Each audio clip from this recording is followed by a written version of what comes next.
va pouvoir démarrer. Sinon, on va les écraser, je crois. Hein. Alors là, on va faire un petit tour. Alors ici, on est donc tout simplement au campus Xavier Belin, qu'on a visité assez rapidement. Et puis là, on va se rendre à la Green Tech Valley.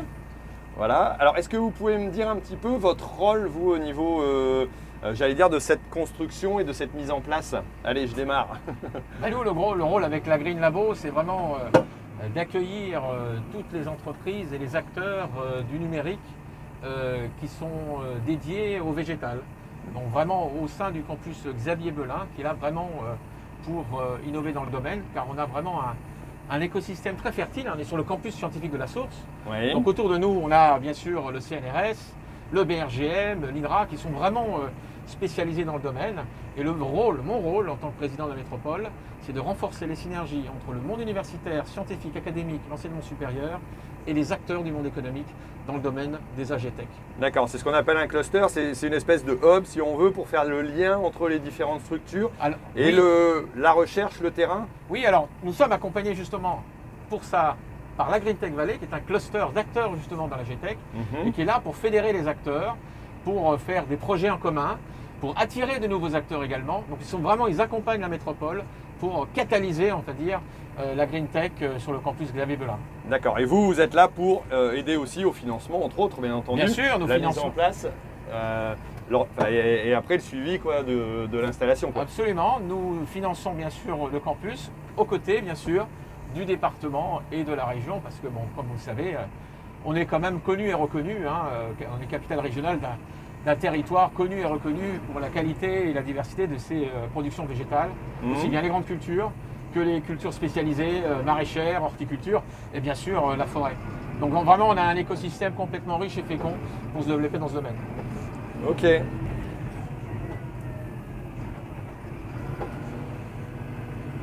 Alors je vais pouvoir vous poser quelques petites questions, mais comme je ne peux pas lire, c'est vous en réalité qui allez vous les poser. Alors la question, je pose la première question. Connaissez-vous le meilleur ami des agris? Alors vous avez plusieurs possibilités de réponse possibles. Je vois. Alors donc je dois en choisir une. Ouais. Mais moi j'aime bien Bébert, le ver de terre, roi de la galerie. Parce que vraiment c'est ça nous ramène au sol, au territoire, qui quand je dis est un territoire extrêmement fertile et qui a toutes les cultures qu'on peut imaginer, comme j'ai dit tout à l'heure.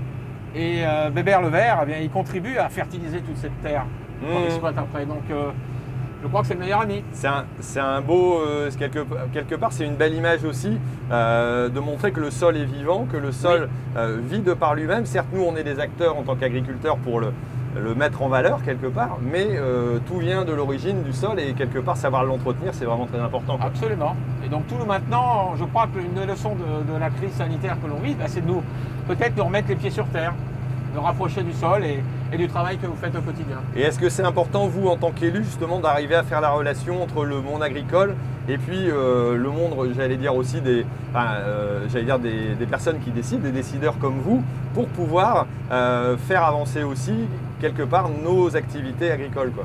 Et absolument, parce que quand même, vous êtes ceux qui nous nourrissez au quotidien, donc il est important qu'on vous accompagne dans vos transitions.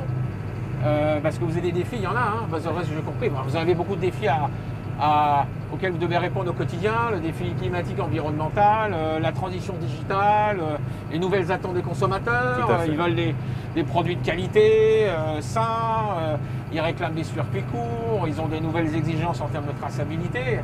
Donc vous avez vraiment beaucoup de défis et on est là aussi, peut-être en tant que puissance publique, pour vous accompagner et du moins catalyser un peu l'écosystème des acteurs qui peuvent vous aider à répondre à ces défis. Et c'est important pour une grande ville comme vous, justement, de pouvoir aider, j'allais dire, parce qu'il y a un environnement agricole qui est important aussi, même si vous êtes une grande ville déjà de par elle-même, quoi. Oui, on est capitale régionale, encore une fois, un territoire connu pour ses cultures. Donc je crois que c'est notre responsabilité de le faire. Et c'est un marqueur différenciant notre territoire sur le plan national. Donc je crois que c'est ici que ça doit se passer. Le mariage, l'hybridation entre le savoir-faire traditionnel et l'innovation, je pense que le place to be, comme on dit, c'est Orléans. D'accord, ok. Alors on va peut-être passer à une question suivante. Alors la deuxième question. Le regard des médias sur l'agriculture est parfois caricatural. Parmi ces propositions, lesquelles vous semblent la plus cohérente avec la vérité de terrain? Alors, je choisis. Vous pouvez les lire hein, si vous Alors, voulez. Élise et le glyphosate magique. Nous, paysans, on vous envoie des paillettes. Le petit cul au contact des nouveaux banquiers, maraîchers, rois de la permaculture. L'amour est dans le pré. C'est mon petit côté fleur bleue. Bon, je peux pas résister, l'amour est dans le pré, parce que bon, c'est ce qui est le plus visible aujourd'hui, c'est vrai, dans les médias. Hein, c'est peut-être, malgré que ce soit une émission, voilà, fleur bleue, c'est la seule qui parle d'une certaine manière de l'agriculture sur les grands médias. Alors effectivement, parfois, il peut y avoir un côté caricatural, mais ça a au moins le mérite de parler de l'agriculture.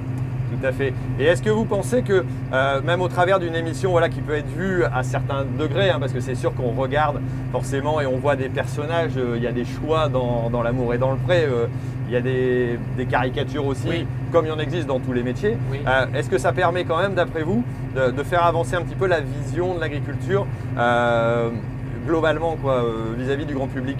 Oui, parce que déjà, déjà au quotidien, nous urbains, et je me considère comme un urbain, on ne côtoie pas les agriculteurs au quotidien dans leur vie, au quotidien leur vie sentimentale. Enfin, on a tous une vie sentimentale, donc je crois que ça nous rapproche d'eux.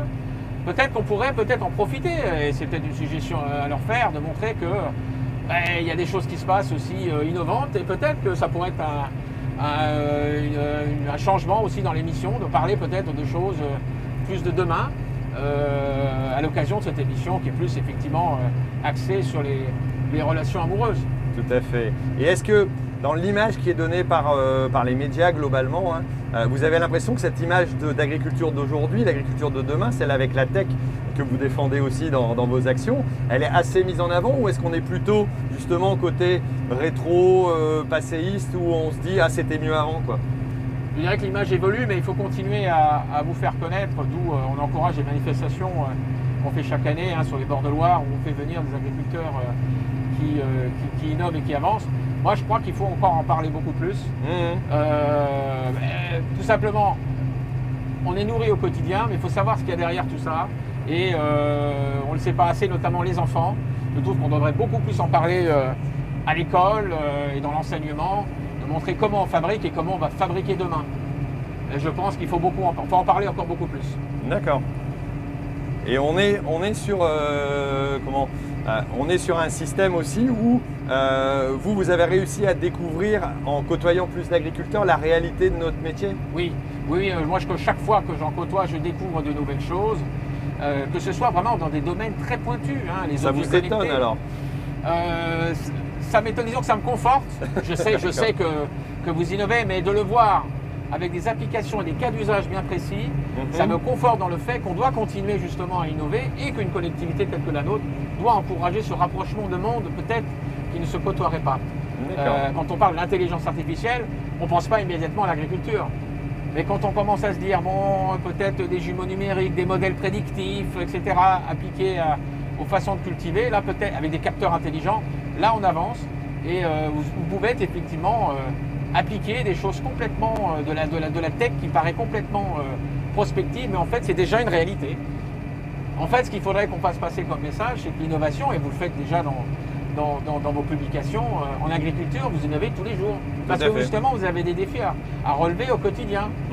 Et ces défis sont de plus en plus compliqués et complexes. Donc vous êtes obligé d'innover, vous êtes condamné à innover. Ouais, c'est inéluctable. Voilà. Bon, quelque part, c'est bien, ça nous pousse aussi, nous, dans nos tranchements, dans nos obligations. C'est parfois difficile à vivre, c'est parfois complexe, mais il faut qu'on avance, quoi. Donc, Puis ça change le métier, il faut aussi le rendre attractif pour les nouvelles générations. C'est peut-être plus le métier qu'il y avait autrefois. Effectivement, ça fait partie du changement d'image que vous travaillez, je le sais, au quotidien. Mais c'est important aussi, hein, parce que dans les villes, justement, on est moins en contact, donc ce côté peut-être innovant peut attirer de nouvelles générations. Ouais, non, mais je pense que c'est important d'attirer les jeunes aussi. Voilà, d'attirer les jeunes. Dans nos métiers. Bon, alors on passe à la troisième question. Alors, de quoi rêve un agriculteur? Une semaine de vacances sans Élise Lucet, faire un poutou à Guillaume Canet, passer une soirée en tête-à-tête avec Miss France, car il faut sauver la planète. Un épi de blé magique qui pousse tout seul, sans jamais aucune maladie. Je crois quand même que l'épi de blé magique qui pousse tout seul sans jamais aucune maladie, ça demande justement, j'imagine, beaucoup d'innovation pour que ça se passe en réalité. Donc je choisirais cette solution. Ralenti. D'accord, d'accord. Non mais c'est vrai que je pense que les autres images sont sympathiques, hein. C'est vrai qu'on a certainement besoin de vacances, comme tout le monde d'ailleurs, et on en prend certainement de plus en plus. Mais à un moment donné, c'est vrai que cette histoire d'épi de maïs, de blé plutôt, qui va réussir à pousser sans maladie, c'est un peu notre rêve parce que on nous accuse nous de pollueurs. Voilà, exactement. Mais si on le fait, c'est pour défendre simplement nos cultures. Oui. Et c'est vrai que cette perception, elle est compliquée à montrer. Et là, c'est là où quelque part aussi, le campus va peut-être permettre aussi de mettre en avant des structures qui peuvent pousser la recherche. Vous avez toute la recherche qui est autour. Et vous pensez qu'on pourrait à terme arriver à trouver ce type de plante qui, allez, miracle, on va peut-être pas exagérer, mais tout au moins qui pourrait permettre d'avancer sérieusement avec les défis, entre autres les conditions climatiques qui évoluent et puis les problèmes de maladie. Justement, c'est pour ça qu'on a ce campus, qu'on a justement cet Green Labo, et aussi, je ne l'ai pas mentionné, la Green Labo R&D, il sera une sorte de serre, une sorte de bac à sable, où on pourra expérimenter toute forme justement de nouvelles techniques, de nouveaux modes de surveillance, et justement utiliser, on parlait d'intelligence artificielle, mieux connaître peut-être de manière numérique toutes les plantations, notamment cet épi de blé. Donc justement, je pense que peut-être avec ce type d'incubateur, on pourra peut-être réaliser votre rêve. Mais il faut y travailler et demain se prépare aujourd'hui, hein, donc il faut commencer à le faire. Et c'est ce que nous sommes en train de faire. Tout à fait. Alors là, je suis en train de regarder, j'ai oublié de sortir, donc on va devoir faire demi-tour un petit peu plus loin, je pense. Ça m'arrive. Quand je suis en train de faire une interview en conduisant le tracteur, moi j'aurais dû regarder la route aussi, mais moi je me laisse guider. Voilà. Moi, on y arrive, hein. On y arrive par là. On va y arriver par là-bas. Hein. Bon, oui. On va aller par là-bas. Alors il n'y a pas de problème, en fait. Il n'y a pas de souci. Bon. Et en reparlant un peu de la question, alors il y a aussi des liens avec les jeunes par rapport au campus Xavier Belin. Entre autres, la serre, elle va pouvoir être utilisée aussi au niveau universitaire, c'est ça? Oui, on aura à côté effectivement une serre universitaire qui travaillera peut-être plus sur la sylviculture, les insectes. D'accord. Et bien évidemment, elle sera aussi à la disposition d'élèves et aussi pour mieux faire découvrir un certain nombre de techniques. Mais c'est aussi le but de ce campus d'être ouvert à la jeunesse et de leur faire découvrir de nouveaux domaines, de nouveaux métiers. Et que le digital, ce n'est pas réservé aux startups qu'on le connaît uniquement dans le numérique, c'est aussi dans le concret et dans le végétal. Très bien, très bien. C'est vrai qu'il y a pas mal de choses à faire. Alors là, on va arriver en ville. Voilà, on arrive en ville, voilà. Alors je vais essayer de ralentir tout doucement.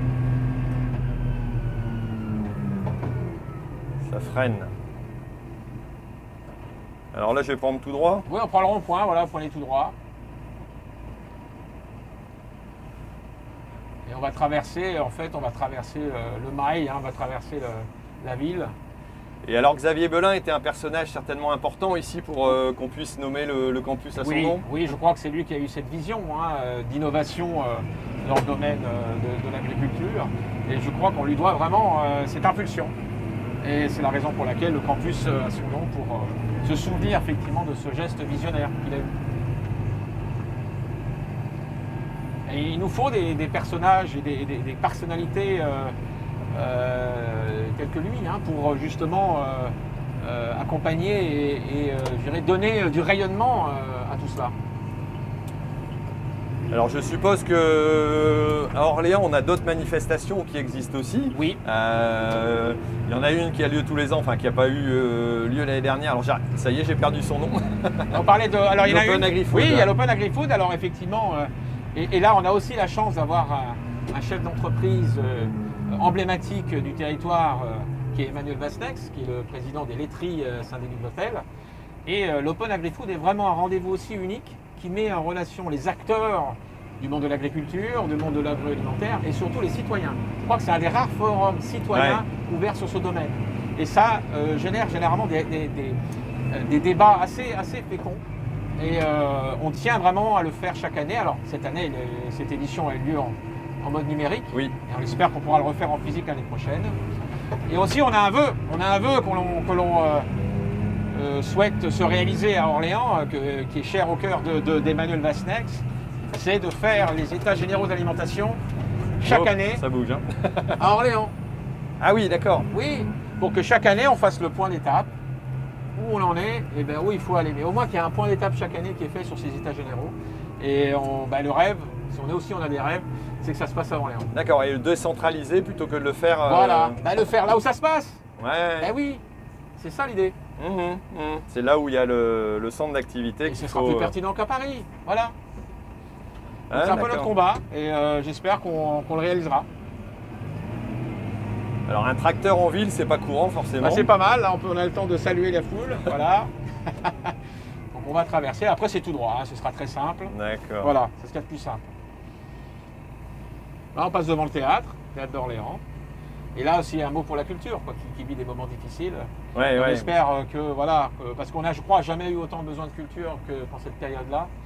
Et on espère qu'on pourra revoir des spectacles vivants très rapidement. Bah, c'est vrai que nous, en agriculture, j'allais dire le confinement, on l'a vécu différemment des citoyens, mais j'imagine qu'au niveau d'une commune, est-ce qu'il y a eu aussi, une commune d'une ville comme celle-ci, est-ce qu'il y a eu un rapprochement aussi des citoyens vis-à-vis du monde agricole de par ce regard certainement un peu différent, où on s'est rendu compte que des professions qui n'étaient peut-être pas très reconnues, tout à coup se sont retrouvés un petit peu en avant et donc différemment vus par les citoyens, quoi. Oui, il y a eu une appétence forte, une redécouverte des maraîchers. Alors les maraîchers, on en a beaucoup autour d'Orléans et beaucoup sont allés justement chercher les produits sur place, ou alors ce sont les maraîchers qui sont venus. Et je crois que c'est la vertu de cette crise, c'est de nous avoir fait découvrir que juste autour d'Orléans, on a de quoi pouvoir se nourrir et de manière saine et de qualité. Donc on a redécouvert la vertu des circuits courts, je crois. Et il faut que ça continue. Il ne faudrait pas que ce soit juste dès qu'on reviendra à la normale. Il ne faudrait pas qu'on revienne vers les vieux démons. Il faut qu'on continue à entretenir cette relation avec les maraîchers. Et c'est la raison pour laquelle vous allez voir une innovation, je crois, tout à l'heure, dans le domaine du transport, des produits issus de maraîchage, basés sur de l'intelligence artificielle et des algorithmes qui permettent d'optimiser la logistique autour des maraîchers, parce que on le sait, c'est le coût de transport qui est une grosse composante du prix du produit. Ouais. Donc si on peut, et surtout pour des petits producteurs. Et donc si on arrive à optimiser la tournée et optimiser le coût logistique, ce sera gagnant aussi pour à la fois le consommateur et le producteur. Forcément, c'est du gagnant-gagnant. Et donc c'est aussi là de l'innovation basée sur des modèles mathématiques.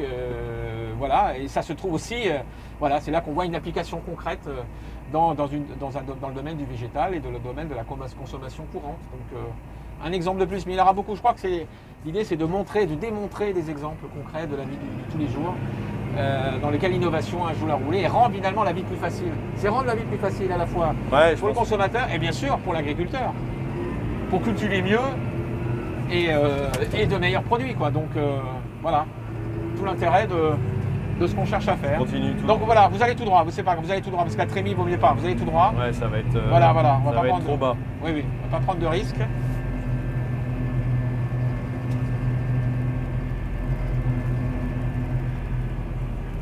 Alors désolé si ça se coupe, mais ils m'ont changé les commandes du tracteur.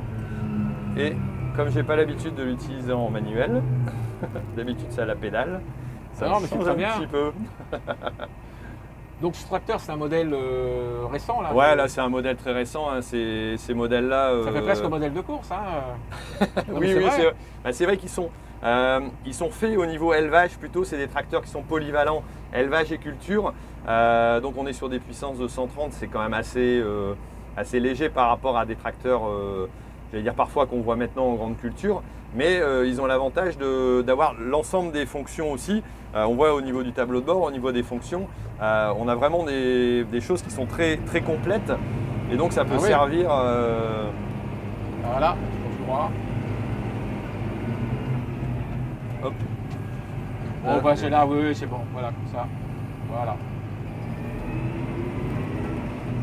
Voilà, c'est toujours tout droit.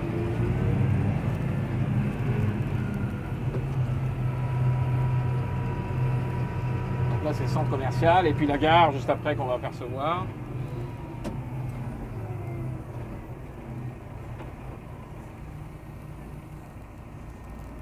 C'est une cathédrale ici?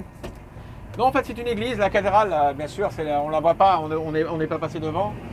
Bien sûr, l'élément emblématique d'Orléans, c'est la cathédrale d'Orléans, évidemment, qui, pour la petite histoire, effectivement, a la même forme que la cathédrale de Paris. Donc, d'accord.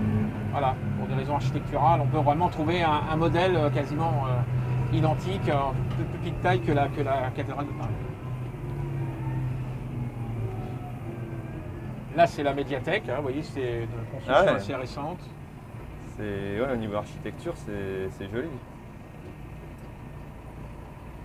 On s'est allié l'ancien et puis le moderne quelque part dans une ville comme celle-ci. Il faut, je crois. Hein. Vous allez passer aussi, on va passer devant le fonds régional d'art contemporain. Vous verrez aussi un modèle très surprenant.